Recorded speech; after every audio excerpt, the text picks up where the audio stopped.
So this was the motivation and kind of the idea behind every strategy is how can we restore authenticity to what we see in front of us, what the student submits.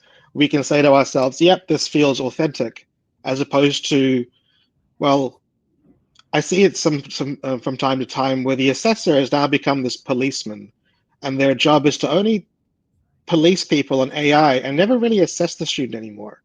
I don't think that's what we want our jobs to be. We don't want to be policing the student.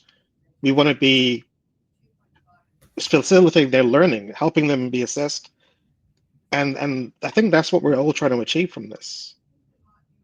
Yeah.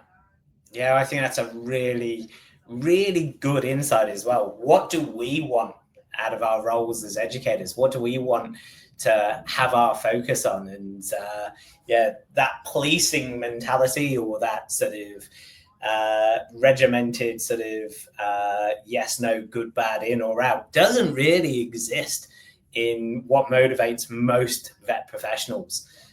So I think it's an absolutely sort of nail on the head moment for me